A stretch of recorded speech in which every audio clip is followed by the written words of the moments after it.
당시 고려의 상황은 무신에 대한 계속되는 차별로 인해 드디어 1170년에 무신들의 반란이 일어나 약 100여 년간 무신들이 지배하게 된다. 이 기간은 이전의 문벌 중심의 문신들이 지배하던 사회에서 실력이 지배하는 사회로 변하여 쉴 새 없이 무신들 사이에서 정권이 교체되었다.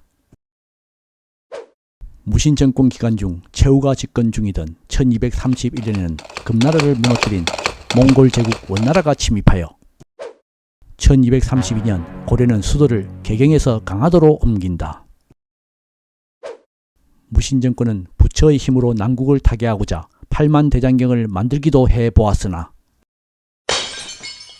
역부족으로 결국엔 무너져 1270년부터는 원나라의 부마국으로 지배를 받게 된다.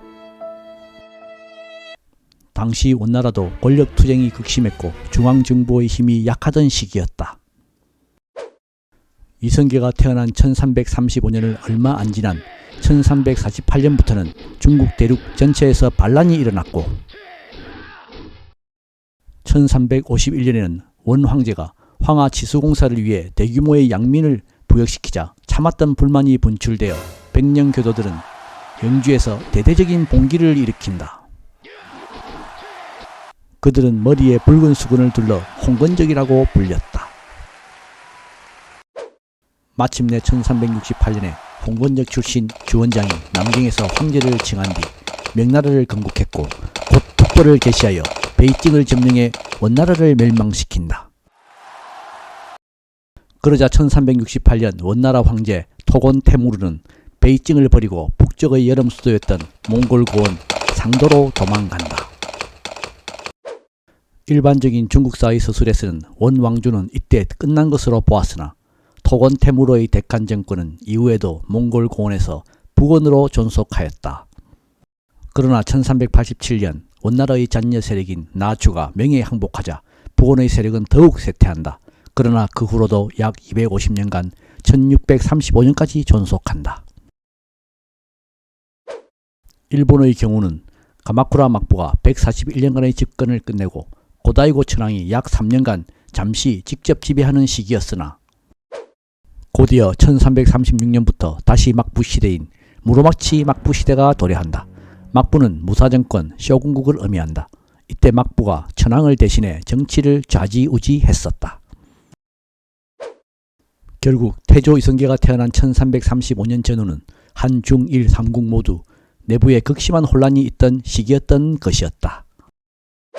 이성계의 고조부 이한사는 전주에서 어주로 이사를 갔고 1258년 몽골군이 쳐들어왔을 때 조이와 함께 항복하여 원나라 점령지역 통치지역인 쌍성 총관부가 설치되고 이한사는 쌍성 총관부 통치관인 다루가치가 되었고 이후 이성계의 가족은 지위를 세습하였다.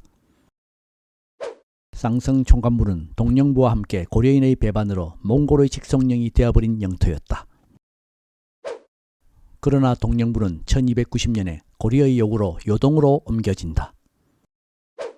참고로 1170년 정중부 등과 무신정변을 일으킨 이의방이 이성계의 6대조인 일인의 형이었다. 조선태조 이성계는 1335년 쌍성 총관부가 있던 지금의 함경남도 금야군에서 태어났다. 당시 고려의 왕은 충수광이었다. 이성계가 태어난 충수광 시기는 원나라에 지배당하기는 했으나 원나라의 힘이 점차 약해지는 시기였다. 고려의 무신가문 출신인 이성계는 어릴 때부터 활을 특별히 잘 쏘아서 신궁이라는 별명이 붙을 정도로 천하의 명공으로 알려졌다. 이성계는 16세에 비슷한 호적 신분의 2살 아래 신의왕후와 고려 동북면에서 혼인을 한다. 장남 진안대군 이방우가 태어난다. 이성계는 고려군이 원의 쌍성 총관부를 공격할 때 공민왕이 원나라에 조력하던 조씨와 이성계 집안에 조상의 죄를 씻을 기회를 준다고 하여 공민왕에 투항하여 아버지 이자춘과 함께 공을 세웠고 5년 뒤에 이자춘이 죽자 아버지의 벼슬을 이어받는다. 둘째 아들 정종 이방과가 태어난다. 셋째 아들 이간대군 이방이가 태어난다. 이성계가 동묘강 만호의 반란을 평정한다. 참고로 요동의 어원은 요화강의 오른쪽에 위치해서 붙여진 일입니다. 또 같은 해에 압록강의 결빙을 이용하여 홍건적이 20만 대군을 이끌고 고려의 영내에 침입하여 삽시간에 수도 개경이 함락되고 고려 궁궐 많을 때를 불태운다. 이에 따라 공민왕은 복주로 대피하게 된다. 이때 이성계는 휘하의 고려인 및 여진족으로 구성된 강력한 진병조직 2000명을 거느리고 수도 탈환 작전에 참여한다. 이때 이성계는 최영 등과 함께 개경을 탈환하고 홍건적을 요동으로 쫓아버린다. 공민왕은 개경으로 환도 후에 전란에 공을 세운 275명에 대한 공신 책봉을 시행한다. 이 과정에서 이성계를 비롯한 신흥 무인 세력이 자리를 잡게 된다. 또 신흥 무인 세력은 이후 계속되는 외구 토벌 과정에서 최영을 비롯한 기성 세력인 진원 군문 세력에 대항하는 세력으로 성장하게 된다. 그리고 공민왕이 머물렀던 복주목은 전란 중 임금을 극진히 모신 공이 인정되어 안동대업으로 승격된다. 원나라 장수 나추가 수만 명의 군대를 이끌고 함경도 홍원지방으로 쳐들어와 기세를 올리자 고려에서는 이성계를 출전시켜 나추를 격퇴시키고 이성계는 명성을 크게 떨치게 된다. 장녀 경신공주가 태어난다. 그리고 원나라의 규황후는 공민왕에 의해 친오빠 기철이 살해되자 원혜종을 사주하여 공민왕을 몰아내고자 고려를 침공하였으나 이성계와 최영 등에 의해 격퇴된다. 참고로 기황후는 원나라에 바쳐진 고려의 공녀로 황후에까지 오른 인물이다. 넷째 아들 회한대군 이방간이 태어난다. 조선태종 이방훈이 함흥부 귀주에서 태어난다. 참고로 함흥봉궁은 이성계의 사저로 현재 북한의 국보이다. 1369년 원나라의 기사인 태무르가 부친 기철이 고려에서 차명당한 것에 대한 보복으로 요동의 동령부에서 침공해 왔다. 고려에서는 이인임을 총지휘관을 하고 이성계 등으로 반격을 가한다. 이성계는 1370년 1월에 고구려의 첫 도읍지 졸본성이었던 우라산성을 빼앗았으며 11월에는 요동성을 빼앗는다. 그러나 요동은 고려의 장기적인 점령으로는 이어지지 못했고 결국 명나라의 영토로 편입된다. 왕비 노국공주가 죽은 후 계획 의지를 상실한 공민왕이 향락에 탐닉하자 신하들에 의해 살해당하고 공민왕의 서자이자 모친이 신돈의 노비인 10세 우왕이 추대된다. 왜구가 진포에 500여 척의 함선을 이끌고 쳐들어와 약탈과 방화를 일삼았다.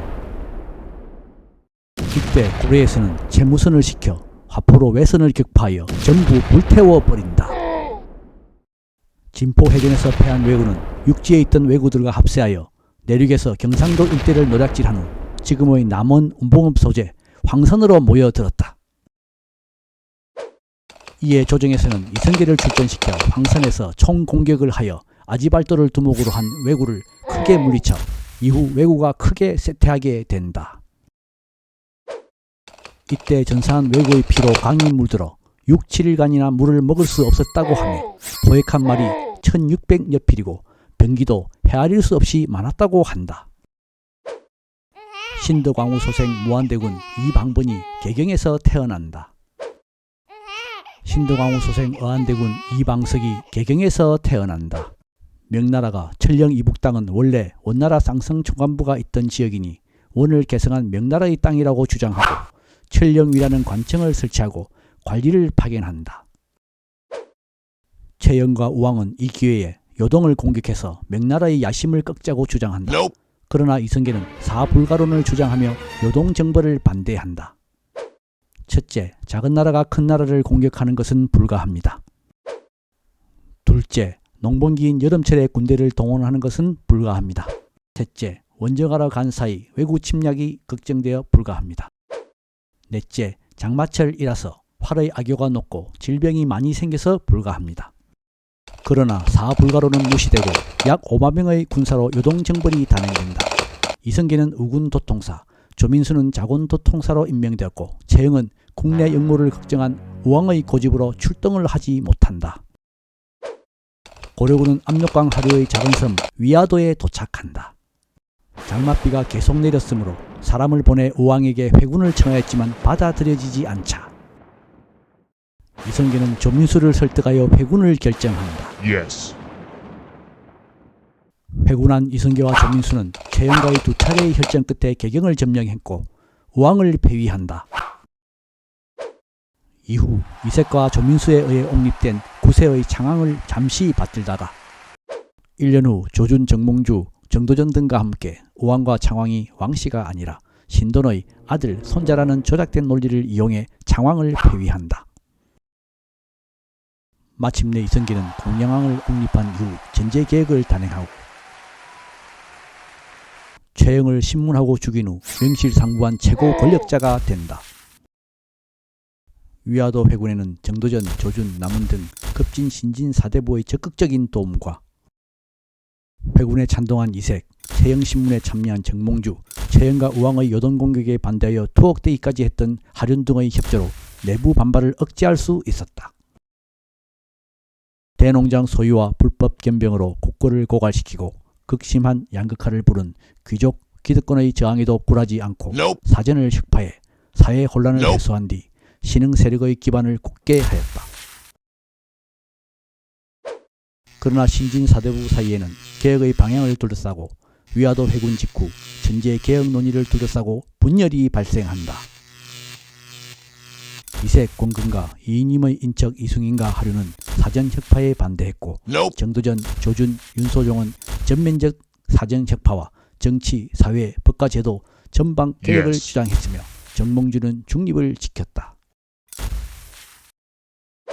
이후 정몽주가 반대 세력으로 돌아서자 이성계는 조준으로 하여금 과전법을 제정하도록 했고 토지개혁을 관철시킨다.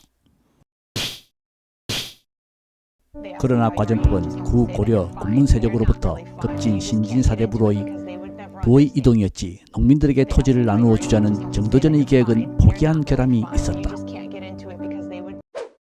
왜냐하면 귀족들의 반대가 극심하여 이성계의 힘으로도 고려 기득권의 반발을 모두 무마하기는 어려웠기 때문이었다.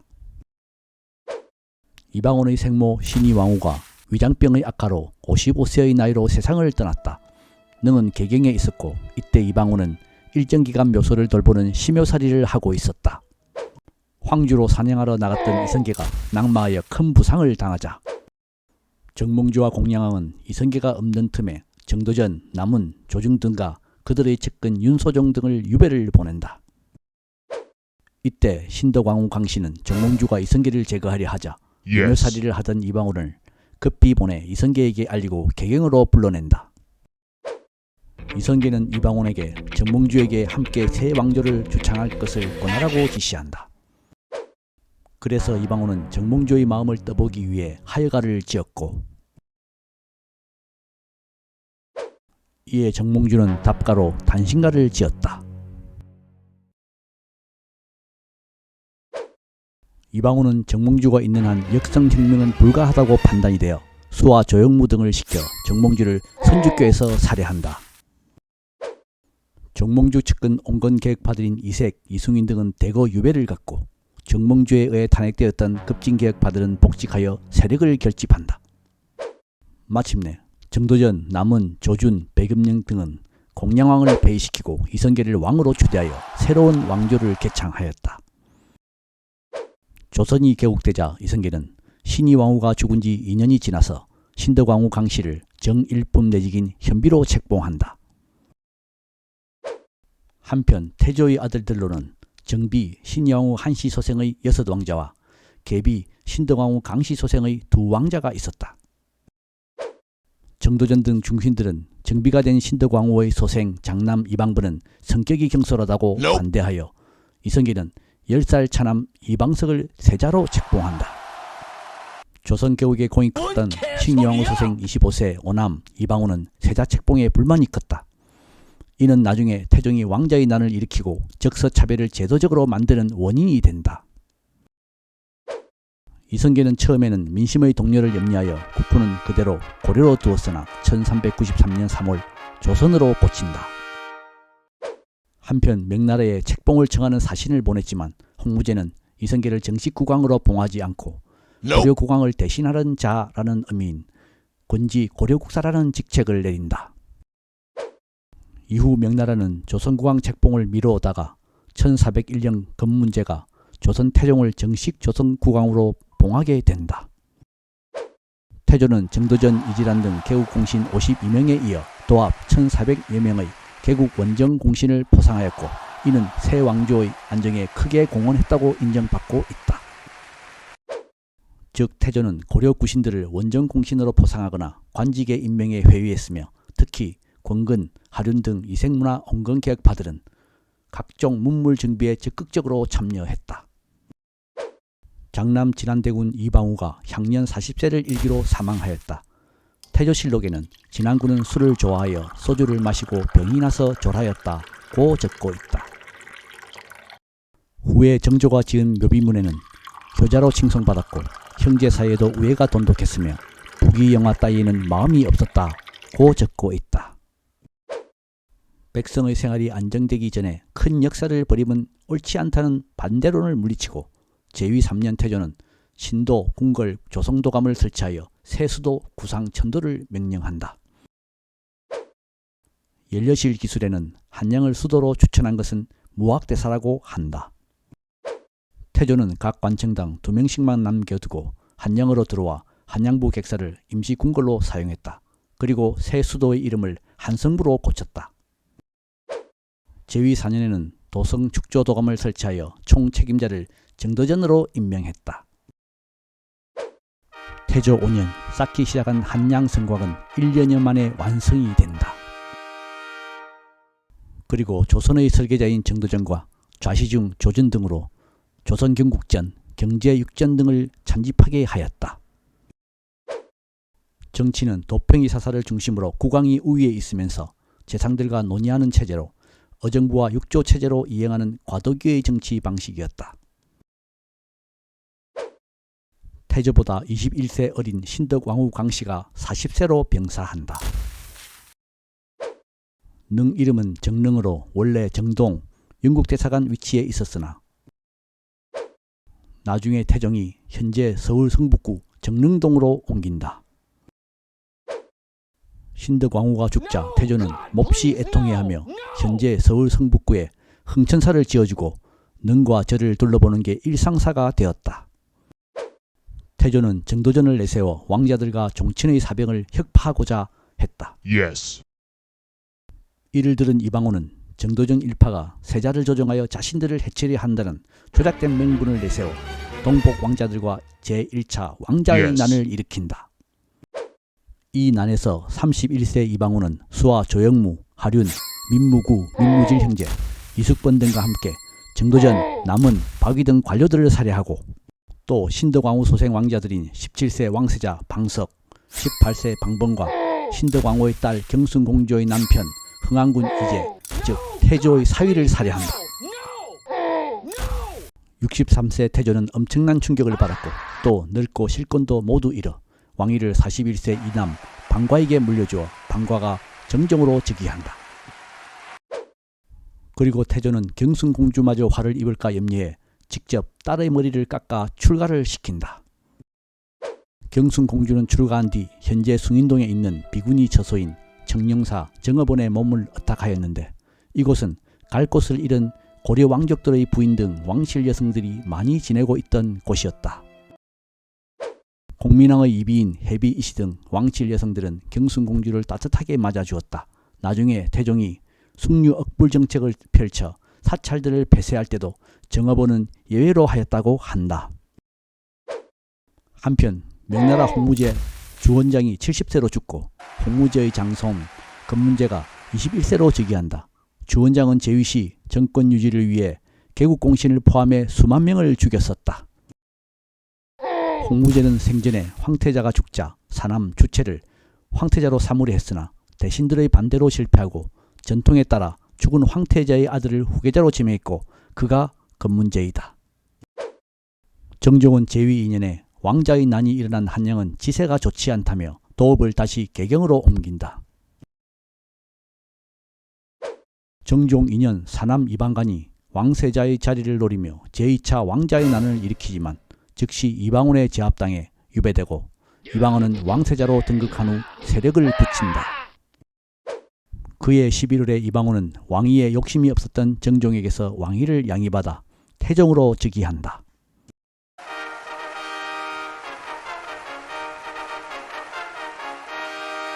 이성계는 자신을 사실상 폐위한 이방원을 매우 증오해 태종 3년에 고향집 함흥으로 들어간 채 돌아오지 않는다. 이에 태종은 차사를 보내어 이성계에게 돌아오기를 권유하나 차사마저 돌려보내지 않고 칼로 오는 차사마다 주겠다는 야사가 있어 함흥 차사란 말이 생겨났다. 이후 태종의 아내 원경왕후 민씨의 청구로 무학대사가 차사로 가서 이성계를 서울로 오게 하였는데 Yes. 이성계는 황궁하지 않고 소요산에 머문다. 동북면 안변부사 조사이와 죽은 이성계의 계비 신덕왕후 강씨의 조카 강현은 Yes. 원수를 갚기 위해 태조의 위세에 기대어 봉기하나 실패를 하고 만다. 조사이의 난이 진압된 후 개경으로 돌아온 태조는 태상왕으로 조용히 지낸다. 한편 명나라 홍무제의 사남 주체는 변경의 왕인 연왕이었는데 수도 난징을 점령하고 조카 건문제에게서 제위를 찬탈하여 황제 영락제에 오른다.